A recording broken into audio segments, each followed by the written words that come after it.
Well, hey there, welcome on back to VGMporium, video game music and more. I'm your host, Rage Cage, and today we're going to be seeing what's fresh from VGMporium from this year, 2023. And this is not the first time I've done a fresh from VGMrips. I did one back in 2022 on episode 47, where we checked out some tunes from packs that were uploaded in 2022. So we're going to be doing the same thing here, and it's going to be just a hodgepodge of things, all different kinds of chips, systems. It's going to be a great time. But before we proceed, you may notice that this is episode 92, so we're getting up to episode 100. So what I'm going to be doing for that is customer favorites, wherein you, the customers, get to pick out your favorite track that has been played on the show so far. So how this will work is that you'll send me the name of the track and the episode it's from, and there are many ways you can send it to me. So you can send it to the email, VGMporium@gmail.com. You can DM it to me at the VGMporium Twitter or Instagram, or if you're on the Discord, where there is a channel called Episode 100 Extravaganza, and you can put it there, or you can DM it to me on Discord. And be sure to have it in to me before or by November 9th, because the Episode 100 is set to come out on November 16th. So whether you've been here since the grand opening, or you're just now coming in for the first time today, just send it on in. I already have a few, and I'd like to see that list grow. So with that done, let's get into this episode proper. So as I mentioned, we're going to be listening to new packs on VGMrips. And if you're unfamiliar with VGMrips, it is a site where people create packs of .vgm format and upload them, where then you can download these packs and listen to these through any VGM player of your choice, or listen to the music in the browser as I've been doing at work.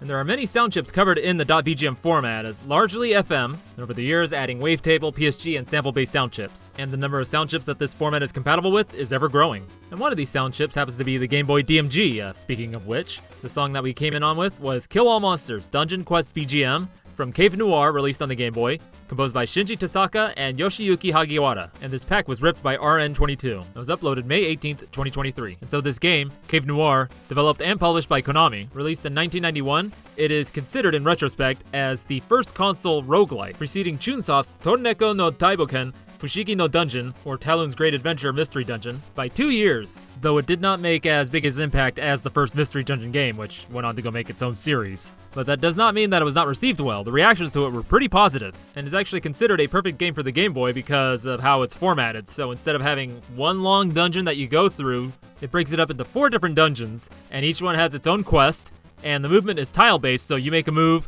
and if there's a monster in the room, that makes a move. You make a move, action, monster makes a move, and then it's action, and so on. And each dungeon lasts only about maybe 10 minutes at most. And they're randomly generated, so it's different each time. So that definitely helps in keeping your dungeon crawling interesting, as well as this music. And it's all really good, and that's no wonder being a Konami joint. Its sound team really knew how to rock the Game Boy sound chip. So getting into our composers here, starting with Yoshiyuki Hagiwara. Starting with Mission Impossible in 1990 on the NES, and then Cave Noire, then Gradius, Interstellar Assault in 91, Ganbare Goemon on the Game Boy in 91, Raging Fighter 93, Tiny Toon Adventures 2 Montana's Movie Madness in 93 on the Game Boy, and Batman the Animated Series in 93 on the Game Boy. And this brings us to Shinji Tasaka, starting in 1998 on the arcade with Gangbusters, then Final Round, Kitten Caboodle, and Vulcan Venture, and then was a voice editor and sound effect conversion data production for the PC-88 version of Snatcher. And then moving right along, he was the sound director for Teenage Mutant Ninja Turtles in the arcade, Akuma Joe Special Boko Dracula-kun in 1990 on the Famicom, Ganbare Goemon on the Game Boy, Tiny Toon Adventures, Buster's Hidden Treasure, Fantastic Journey on the arcade, Solar Assault in the arcade, and then Teenage Mutant Ninja Turtles in 2007 on the Xbox 360.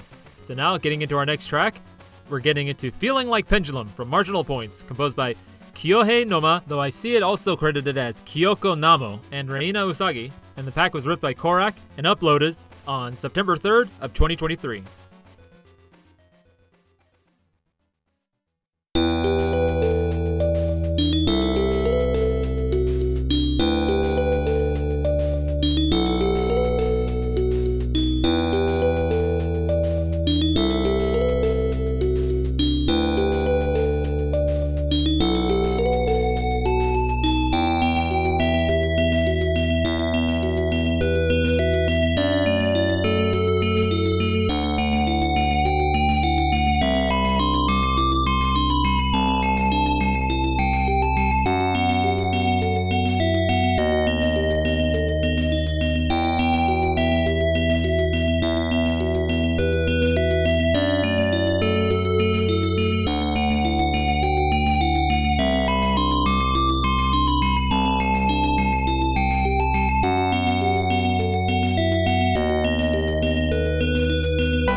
that was Feeling Like Pendulum from Marginal Points, composed by Kyohei Noma or Kyoko Mano. You know, the pack on the site says one thing and then the data in the file says another, and as well as composed by Reina Usagi. This was released on the PC 98 in 1995, and this was ripped by Korak and uploaded on September 3rd, 2023. And I'll note that the chip used here was the YM2203, which is 3FM and 3SSG. And this here game is a turn-based tactical RPG in the fashion of Shining Force and Fire Emblem, wherein you control an army of what's called key characters, which are units, and depending on how many units they have is how much HP they have.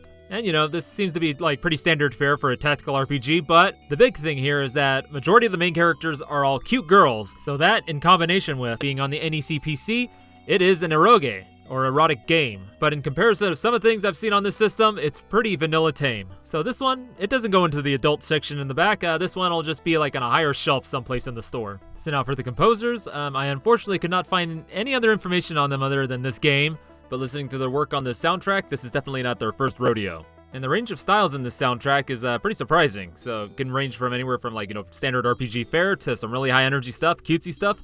But this song here sticks out because it's the only one that is like this, kind of more like no percussion, other than that very light noise in the background, kind of melancholic. So like I said, it sticks out in the soundtrack, but it's also going to stick out in this episode today because the rest of the tracks I got for you are pretty wacky. Especially this batch coming from this next game. So what I'm going to play for you are Gal Select, Stage 2, Stage 3, and Stage Clear 1, all from Gal's Panic 3, and they're composed by Tatsuya Watanabe, Kaoru Yasuda, and Katsuya Yoneda. It was ripped by Fever 500 and uploaded on July 3rd, 2023, and the sound chip is the YMZ 280B.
ridiculously awesome songs you just heard were Gal Select, Stage 2, Stage 3, and Stage Clear 1, all from Gal's Panic 3, composed by Tatsuya Watanabe, Kaoru Yasuda, and Katsuya Yoneda. The pack was ripped by Fever 500 and uploaded on July 3rd, 2023, and the chip used here was the YMZ280B. And the one bad thing I'd have to say about these tracks, that yes, there is a bad thing, is that they're just all too damn short. I mean, the longest song on the soundtrack is Stage 1, which is not featured here, but it's like a weird kind of wacky samba beat at 39 seconds. And Gal Select, the song that's playing right now, is following right behind it, only at 27 seconds. So now you may be wondering, what is Gal's Panic, and why come there are 3 of them?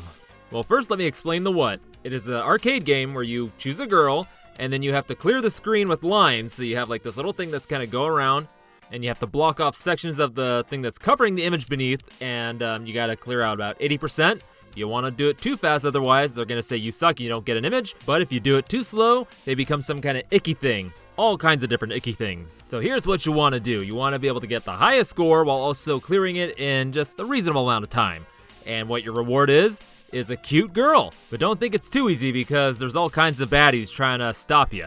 In the case of this third game, it could be a pharaoh head that shoots out UFOs at you, a giant stinky plant whose projectile of choice are eyeballs.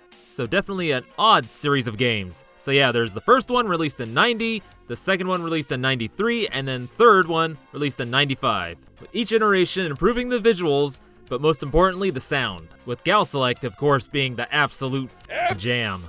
So now let's get into those responsible for these jams. So starting off, we have Kaoru Yasuda, who's only has 3 credits, starting with Gal's Panic 3 in 95, then Jackie Chan the Kung Fu Master in the arcade on 95, and then Gal's Panic Sega Saturn in 96. Up next, we have Katsuya Yoneda, starting in 92 with Nexzer on the PC Engine CD-ROM 2, which then was re-released as part of the Summer Carnival 93. We then have Quiz Day Gakuensai, then Gal's Panic 3 in 95, Seaver in the Dragon's Weapon in 98, and then finally in 2000 and 2001 was a sound supervisor for Guilty Gear X and Guilty Gear X Plus. And now we land on Tatsuya Watanabe, who started in 1988 with Heavy Unit, followed by Kabuki Z and Kageki, and then in 89 he did Heavy Unit on the PC Engine, as well as DJ Boy in the arcade. And then in 1990 we have Aero Blasters on the PC Engine, Air Buster in the arcade, and Air Blaster on the Sega Genesis. But now blasting through this list, we get through the Berlin Wall, Nexzer, Explosive Breaker, Shogun Warriors, Summer Carnival 93 Nexzer Special, Blood Warrior, Bonk's Adventure, Gal's Panic 3, and then in 1995, Jackie Chan, the Kung Fu Master with Kaoru Yasuda. So now to tell you about the PCM 80 PCM sample-based synthesizer chip, the YMZ280B, which was used to create such mighty jams as Gal Select. Well, as I said, it's a sample-based chip, which is capable of up to 8 channels of sound, consisting of either PCM, which stands for Pulse Code Modulation, at 8 and 16 bits, generally high in quality, but short in length because they take up a lot of memory, or 4-bit 80 PCM, which stands for Adaptive Pulse Code Modulation, which as far as I understand is lower quality because, it's only processing at 4 bits per second, but you can have longer samples that take up less memory. There's a lot more technical stuff going on here, but I'm not quite ready to get into that yet. And so now let's get into our next set of tracks. Yes, another set, this time only 2. It's 2 different versions of the same song. So what I got here for you is Theme from 4D Sports Boxing. We'll be starting with the Tandy version using the PC speaker and the NCR8496, followed by the IBM PC AT version made using the YM3812. It was composed by Michael J. Sokyrka, Chris Hatlelid, and Brian Plank. Both packs were ripped by the 789 guy, both uploaded on June 1st, 2023.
heard theme from 4D Boxing, first from the Tandy computer, using PC speaker and NCR8496, followed by the IBM PC version using the YM3812. It was composed by Michael J. Sokyrka, Chris Hatlelid, and Brian Plank. Both packs were ripped by the 789 guy and uploaded on June 1st, 2023. So this here game is an interesting one. It's technically a 3D game, whereas the characters or boxers are polygonal. And we're talking early polygons here. We're talking like, big chunky triangles. There are some details. You can kind of tell what's going on with the face. There's some like form to the arms and such. And the animation is actually pretty good. Each boxer has their own unique style, and that is because they actually based all the movements off motion capture. So the movement and animation is pretty smooth, albeit very strange looking. So, at the time of release, that is 1992, it was actually pretty well received. One for the simulation of the, boxer's motions, and two for just the fact that it is actually the first head-to-head 3D fighting game. Now, getting to the computer side of this, as you may have noticed, there are two different kinds of sounds, one for the Tandy and one from the IBM PC. But the game itself, not different on each of these computers because the Tandy is an IBM-compatible computer, so it can, run what's going on the IBM or DOS. But it's the sound that's in it because the Tandy was kind of a budget computer, so it used the NCR8496, which is a modification of the SN76489. But alongside this is the PC speaker, which is basically the AY8910 chip. As far as I understand, looking at the VGM in a player, that breaks up all the channels. And there's probably a good possibility that I have upset some folks that actually know better than I do, but that's all I got. And then the version from the IBM PC using the YM3812, also known as the OPL2, is a 2-op FM sound chip. And I have talked about this chip before when talking about other chips that are improvements on it, such as the YMF262, also known as the OPL3, which I did a whole episode about it. It's episode 72. But here are the basics. It's a 9-channel 2-op FM sound chip, 2-op meaning that it has 2 operators, 1 carrier and 1 modulator per channel. There are 2 modes for this chip. One, the melodic mode, which you have access to all 9 channels for melodic stuff, and then percussion mode, which is it takes only 5 channels for melodic and then uses 3 channels for preset percussion sounds. And it was widely used in many sound cards, such as the Adlib and Sound Blaster and the PSR and PSS line of Yamaha synthesizers. So before we get into our composers here, I'd just like to comment that I really like this music. It's, surprised me. Because I'll admit, most Western PC music from around this time I find kind of bland. There are some exceptions for me, such as the, stuff by the LucasArts Sound Team and Team Fat. Usually doesn't grab me, but this right here, I like it. And that's thanks to our composers here, all 3 Canadians. Starting with Brian Plank, who has the least amount of credits, starting in 1990 with 40 Sports Driving, then Bill Elliott's NASCAR Challenge, 40 Boxing, 40 Sports Boxing, which is an updated version of 40's Boxing, Teenage Mutant Ninja Turtles, The Manhattan Missions on DOS, and then The Simpsons Bart's House of Weirdness on DOS in 1992. Up next, we have Michael J. Sokyrka, also starting in 1990 with 40 Sports Driving alongside Brian Plank. He did a lot of conversions to DOS for games that were from Japanese consoles or arcade, such as Altered Beast, Castlevania, Dick Tracy, Super C, and Teenage Mutant Hero Turtles on the Commodore 64. He's also worked on Mickey's 1-2-3s, Pipe Dream on the NES, Champions Forever Boxing on the TurboGrafx 16, Where in Time is Carmen Sandiego on the NES, The Simpsons Bart House of Weirdness, NHL's 94 on the SNES, Coach K College Basketball on Genesis, FIFA Soccer 97 on the Genesis, and Triple Play Baseball on the PS2 in 2001, which is his last credit, at least for composing VGM. He's still on at EA as an audio producer, and he composes non-VGM music, still. And then last, but definitely not least, is Chris Hatlelid, who is kind of the heavy hitter of this group, starting all the way back in 1983 by composing for and programming his own game, while still in high school no less, Frantic Freddy in 1983. And it would be 5 years later until he would start composing again, starting with Power at Sea, then Grand Prix Circuit, Fiendish Freddy's Big Top O Fun, Outrun on DOS, and then 40 Sports Driving in 1990, beginning his work with Brian Plank and Michael J. Sokyrka. He would go on to work on some of the same conversions as Sokyrka, excepting Metal Gear for the C64. And the rest of his following credits would be the same as Sokyrka or Plank, with his last project being on The Simpsons Bart's House of Weirdness in 1992. Alright, so now let's get into our second to last track here. Up next, I got Special Training Results from Egawa Suguru no Super League CD. Released on the Sega CD, the pack was ripped by G the Guardian and uploaded on June 12th, 2023. And the chips used here are the YM2612 and the RF5C164.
printing results from Egawa Suguru no Super League CD, released on the Sega CD. Composer unknown.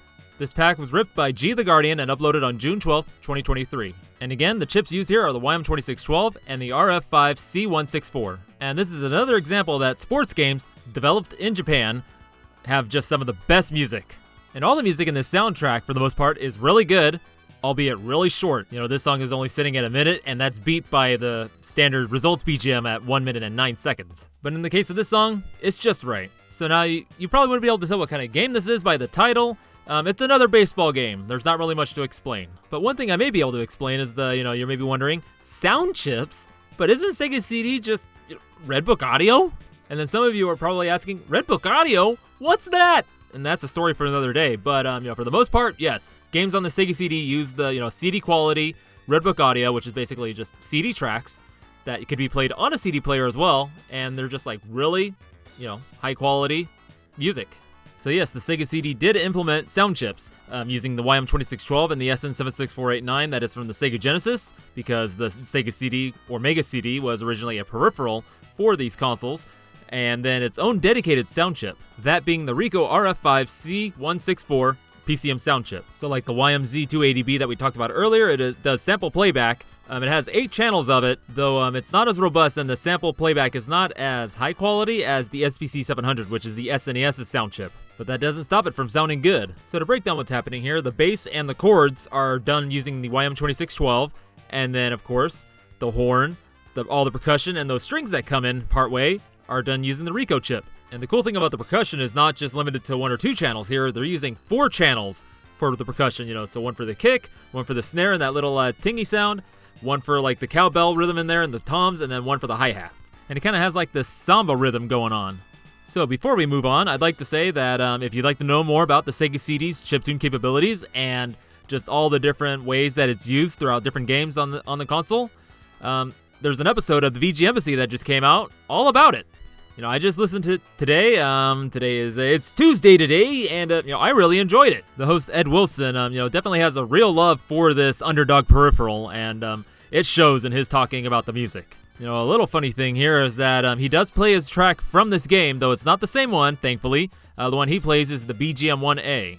And, it's actually pretty different from this track. It's kind of like a weird, like, rockabilly doo-wop, if that makes sense. But, definitely go check out this episode from the VG Embassy, and just check out the VGM Embassy. It's a really good BGM podcast. All right, now, getting into our last track, and this one is a doozy. So what I got here for you is Onyanko Alien from Lam-Mal. This was on the Sharp X68K. This is composed by Hideaki Takeshita and Ryo Takami. This pack was ripped by Markland Cadet and uploaded on July 10th, 2023, and the sound chips used here are the YM2151 and the OKIM6258.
Good God, that was Onyanko Alien from Lam-Mal, composed by Hideaki Takeshita and Ryo Takami. Released on the Sharp X68K, this pack was ripped by Marklin Cadet and uploaded on July 10th, 2023. The chips used here were the YM2151 and the OKIM6258. And GZ Weezers, what was that? How do you explain that? I don't know. FM madness, I tell you. FM madness! I mean, just listen to this. What is this? And it's just a pause and repeating snare, but it's not something I expected. Though now listening to it, some of the stuff I hear in this reminds me of Ninja Step from Revenge of Shinobi by Yuzo Koshiro. And it just sounds like they took the idea that laid down and decided to go bonkers with it. So now this would be right about where I would tell you about the game, about the composers, about the sound chips, but actually, I'm not going to do that this time. I'm going to do that in the next episode because I'm going to be covering this entire, or not this entire soundtrack, but a lot of tracks from this soundtrack because I was caught off guard, I was pleasantly surprised by it, and I just want to talk about it and share it with you folks. Just love those hard cuts. So with that, I'm just going to get to the end of the show spiel. Thank you for coming into VGMporium. I hope you enjoyed these fresh tracks from VGMrips and encourages you to go check out the site because there's a lot of good stuff there. So I'd like to remind you, as I mentioned at the beginning of the episode, that episode 100 is coming up. So again, send me your favorite track, no matter if you've been listening since the beginning or just now started. Send it to me to VGMporium@gmail.com. Or you can, message it to me on the VGMporium Twitter or Instagram. Or you can join the Discord and slot it in there in the episode 100 extravaganza channel. And have it in by or before November 9th because episode 100 is set to come out November 16th. And hey, if this is your first time in, welcome. And you can find VGMporium on all the different podcatchers such as Spotify, Apple, Google, Amazon, Audible, as well as on the site TerraPlayer, which is a really cool central for a lot of video game related podcasts, not just VGM. You can also find VGMporium at Twitter, Instagram, Facebook, and of course Discord if you're so daring. All the links are within the show notes at the bottom as well as on the main site, VGMporium.wordpress.com. So again, next week, we're going to be talking about the music from the game Lam-Mal. What exactly it is, I don't know. I'm hopefully going to have some research done before I start recording. There's a little secret between just you and me here is that most of my research is done as I'm recording. The one thing I can assure you is that this soundtrack is just all over the ding-dang place. And I'm pretty excited to share it with you here next week at VGMporium, Video Game Music, and more.